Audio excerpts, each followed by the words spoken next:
Since when did card games get 2 ban lists within the span of 6 months?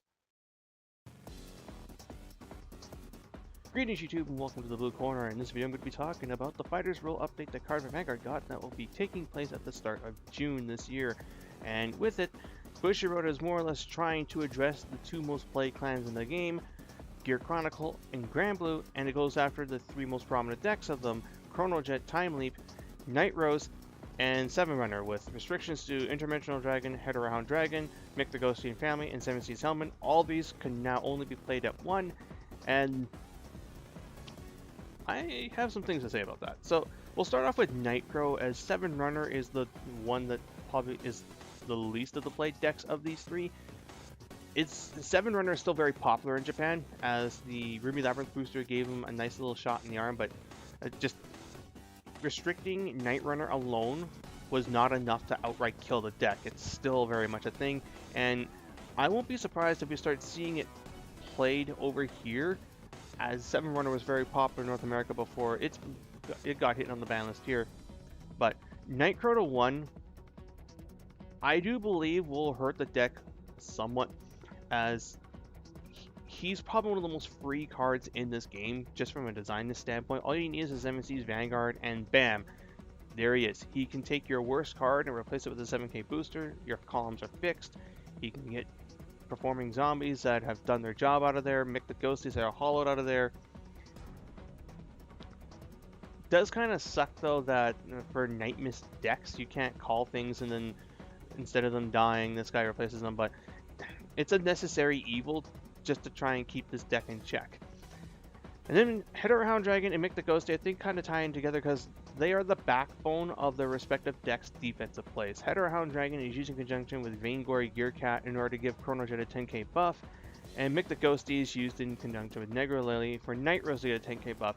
Restricting these to 1 more or less makes it so that it is considerably more difficult to let your Vanguard get the 10k buff, and as a result it makes you weaker against poking decks like Brave and these cards as well, these decks as well, as the chances of you being able to pull off that combo just become slimmer. Gear Chronicle will at least be able to do it on a more consistent basis, as long as they have a heal trigger, they have access to this guy. And Bushiroad once again failed to hit the actual problem with the deck, Mellum. Damn, she is literally Dante from Yu-Gi-Oh! Every ban list comes around, people want that thing hit, she still gets off scot-free.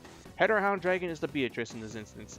There you go. But because Mellum exists, you will be able to pull out a Gear Cat from your deck, and you'll be able to have access to this play at least once, but that's more or less it.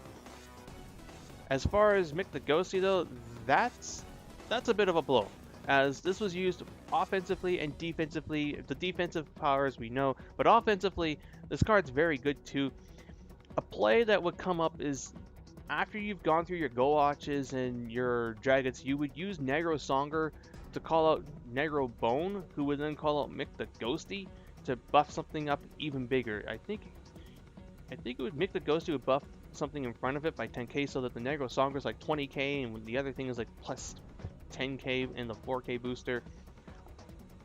Just it hurts, as now there's no reliable way to get to this guy outside of just being really lucky with your mills, and even if you do that, he's going to go back in the deck anyway, so you have to find somebody to get back in again.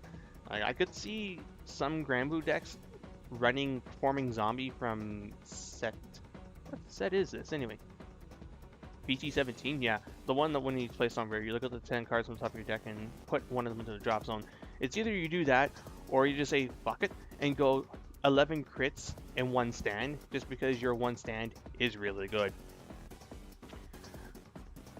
I think of all the hits, this is the Mick the Ghosty to 1 is going to be the one that will possibly have the most impact.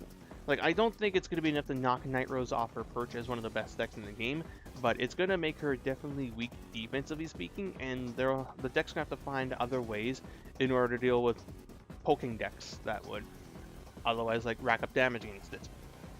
I mean, it still has access to its Denial Griffin play, and that's good still, but there are many times I found myself using the Mick the Ghosty play more than the Cannoneer play in conjunction with Negro Lily. Surprisingly enough, they didn't touch Negro Lily, but I guess they figured doing this was the better choice. Like, I don't understand Bushiroad at times, but maybe that's because I'm trying to apply Yu-Gi-Oh logic to this, and as we've often learned, Cardfight Vanguard, you cannot apply Yu-Gi-Oh mindsets to this card game.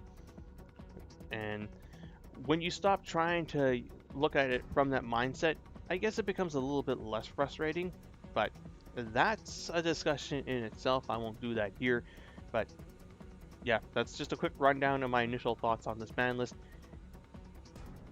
It'll do something, but I don't think it's going to have the desired effect.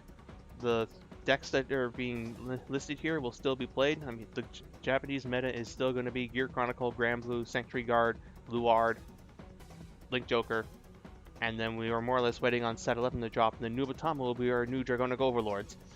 Anyway, that's all for now. I hope you guys enjoyed the video. Until next time, this is Bluestar899, jacking out.